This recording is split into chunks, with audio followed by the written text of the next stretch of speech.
July is Chronic Disease Awareness Month, and while many people believe RSV affects only infants and younger children, the reality is adults 60 and older may be at risk for severe RSV infection. With me today are Drs. Stacy Zulueta and Dr. Candace Robinson. Welcome to Unscripted. First of all, what is RSV and how does it spread? Yeah, thank you for having us. RSV, or respiratory syncytial virus, is a common, contagious, and potentially serious respiratory virus. Symptoms from RSV may include runny nose, sneezing, dry coughing, headache, or fever. And it can spread easily when someone who's infected coughs or sneezes, and is likely to be transmitted by touching a contaminated surface before touching the eyes, the nose, or the mouth.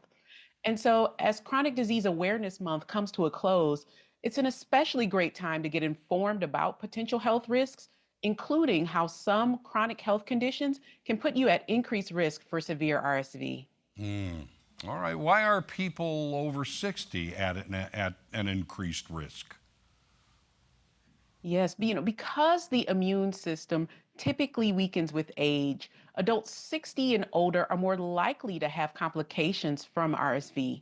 Additionally, certain chronic medical conditions can also increase the risk for severe RSV infection. So, older adults with chronic heart disease, COPD, complicated diabetes, or asthma face a greater chance of falling severely ill from an RSV infection.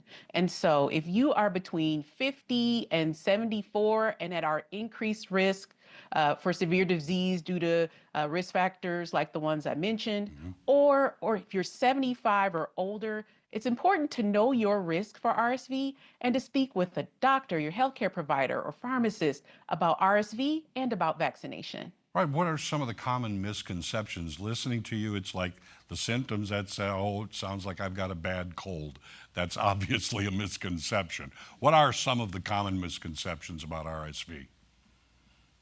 Yeah, absolutely. There are just so many respiratory viruses out there that can kind of mimic that common cold, right? Hmm. But one other misconception is who's actually at risk for RSV.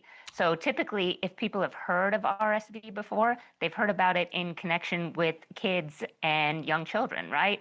So the reality is that anyone can contract RSV. So, like Dr. Robinson said, adults 50 to 74, if they have those underlying health conditions and risk factors, or if they're over 75, this might make you think of yourself or your parents, somebody in your life.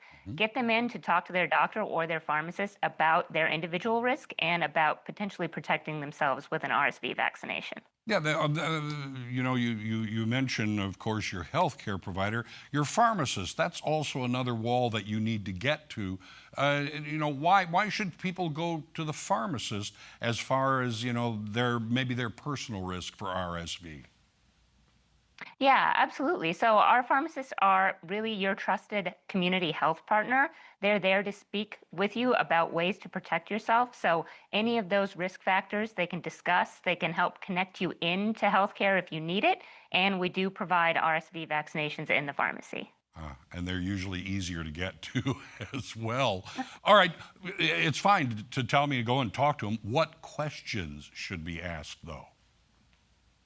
Yeah, you can absolutely ask about your personal risk factors for RSV. So, any of those medical conditions that Dr. Robinson referred to, whether that's diabetes or COPD, the pharmacist will be able to help walk you through which of those really are the ones that put you at risk for RSV. All right, where can people go to learn more? Absolutely. The next time you're at your wellness visit or at your local pharmacy, have a conversation with your healthcare provider or pharmacist about prevention.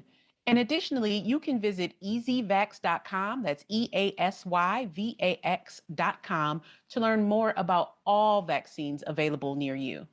All right, well, Dr. Zuleta and Dr. Robinson, thank you so much for joining us today and setting us on a path to help take care of ourselves. Thank you so much. Thank you. Appreciate it.